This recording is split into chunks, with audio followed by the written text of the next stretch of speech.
My father and my mom grew ill over time, both of them at separate times. By this time, my life had changed drastically. My outlook had changed, particularly when my mother's struggle with illness set in. I started to review my life a whole lot. Even though I was undiagnosed, my life was headed in a better direction before my father passed away. I started making changes. By the time my mom was in hospice, I had been empowered with a lot of psychological knowledge that led me to have a better understanding of my past, my present, and my future. Working through avenues such as individual counseling. A lot of times I speak of individual counseling as being a partnership, and a partnership as being a small component to my entire regimen on how I can balance my mind. Individual counseling is one of those good things that came into my life. I was really at a point where the feeling that my mother didn't love me was fading away. I had a better understanding of our relationship before she left. It was fading away to the point where I didn't care what she said that night when I was a little girl, when I was 6 or 7 years old. I didn't care what happened back then. I didn't care. I'm starting to understand that it was more so an economic problem. Having children in the 70s was difficult with one income, and I understood that. Don't Say a Word didn't affect me, didn't affect my life, not anymore. I had a different perspective as an adult. I let those words die. Now, I say as many words as possible. I'm free, I'm saved, I'm delivered, I have access to better. I freely share my healing. I believe I got to show my father and my mother that I was going to get there before they transitioned. They both got to see this change in me, this light that started to glow. I started working, I started being more of a mother to my children. I started making better choices in who I hanged around with. It just started to evolve into adulthood. This was the new me. I was glad they got to see this before I passed away, before they passed away. I bet I could have used the other thing. No, I'm pissed off about what happened in 1970, and nobody is talking to me about it. And I could have done that. I could have held on to the past. I could have held on to the tragedies. I could have just made an excuse. I could have continued my outburst, and I could have let my past be the reason for my outburst. But I got tired of that. I got tired of keep saying, no one cared, no one loved me, no one helped me. And I started saying, I'm still alive, I still have a chance. I can still get things done. I still can dream, and I still have a destiny. Yep, that sounds like the new me, all right. At this point, I'm empowered with the right and the know-how and the direction.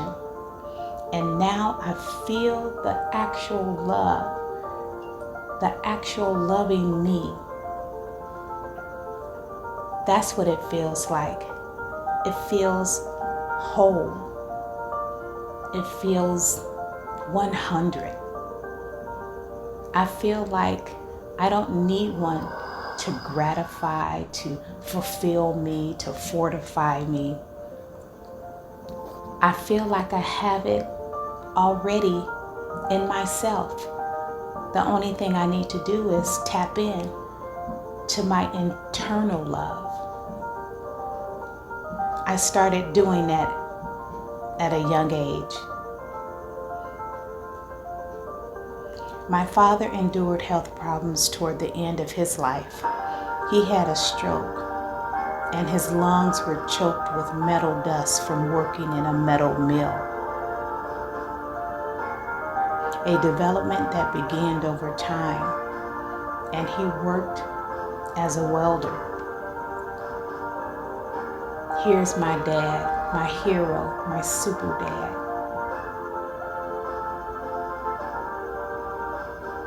I saw him as invincible. I saw him as never could be broken.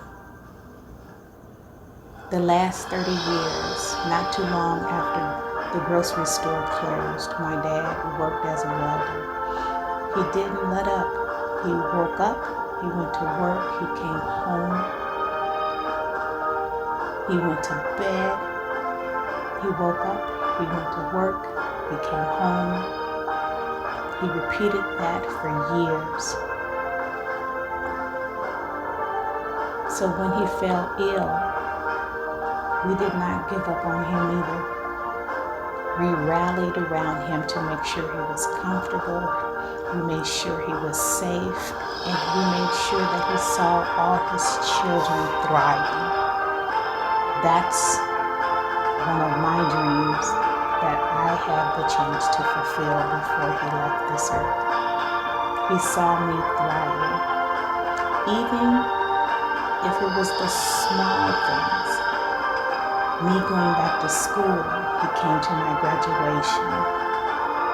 Me completing that task meant a whole lot to him because education is so important. Before my dad was admitted to the hospital, I saw him fading. He was getting weak. He can barely stand, and he would sleep all day. Wow, I wish I can transfer my strength to my dad. I wanted to so badly. As he worked over the years, the metal dust ate away at his lungs, so his breathing was very fade.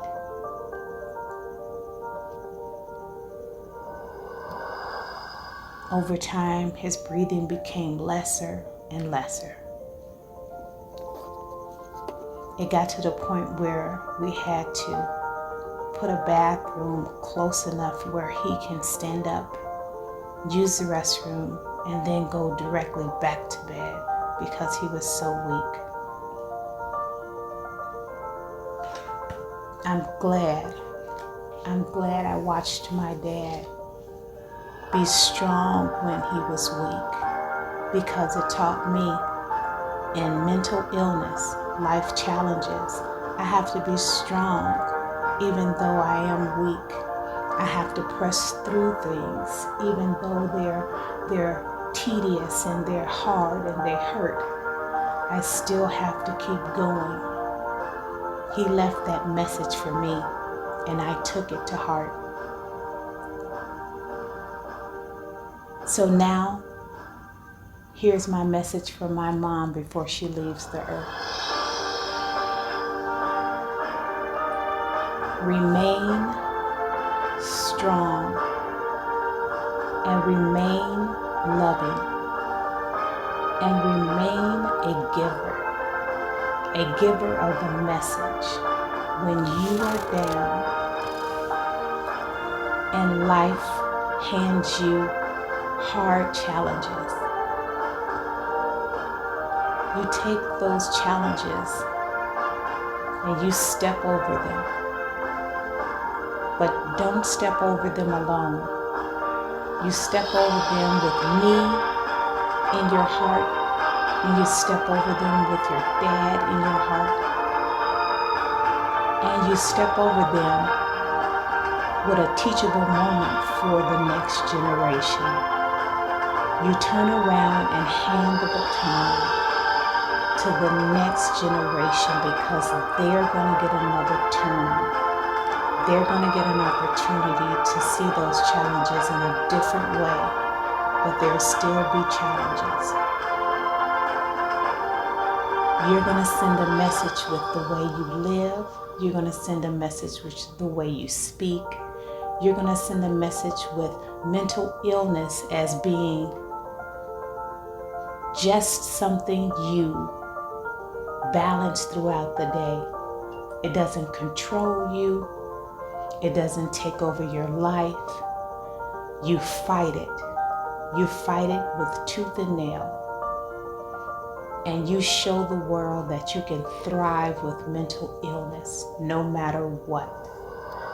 No matter what comes your way, no matter what people say, you have dreams, you have a destiny, and that's what you display. Your dreams and your destinies, and don't give up. Thank you for letting me read that book excerpt. That was just, Father's Day is just so much to me. It means so much to me. I'm reading from Guess What's in My Purse, Thriving with Mental Illness, my first book. And I'm reading from the portion where my dad he had a store and then the store closed, so he had to go back to work. And he went back to work with a proud attitude of working is something to be proud of. Earning income is something to be proud of. Taking care of your family is something to be proud of. And Father's Day is just that for me. And I hope it's for all of you, all the subscribers, all of the members. I hope Father's Day mean a lot to you as well. I can remember when he would come home and I would just wait as a child. I would wait for him to come home so I could run in his arms, and he'll pick me up and he'll throw me in the air really high, and then he'll catch me, and then he'll put me down, and then he'll pat me on my bottom and make me go to bed. And just that moment is like less than a minute. That moment to me meant the world. I felt safe. I felt like nothing could harm me. I felt like it was the life that I wanted to live forever. And that is what I instilled in my children as I got older. I want you to make sure that you give a life of proud. Be proud of what you do. If you're not proud of what you do, you need to rethink your life. Be proud. If you're happy because I'm happy when I wake up. I'm happy because I love and it's genuine. I'm happy because I work and I love bringing home a income. I love being independent, and it just feels good to have that stability in your life. So when I was diagnosed with mental illness, I thought I lost my independence. I thought I lost that proudness, but I didn't. I didn't lose that. I'm proud to be alive. I'm proud to be independent. I'm proud to be loving. I love people. I love connection. And that's why I do the things I do. I share my experiences so I can help another person who's feeling like they're hurting or they're down or they can never recover. That is not true. You can always recover. And you have us, you have family, you have community, you have everyone around you that is being your cheerleader. So thank you for listening. And for fathers, happy Father's Day and happy subscribers. I hope you guys are staying safe, and invisible hugs and kisses to all. Until next time, stay safe and stay healthy.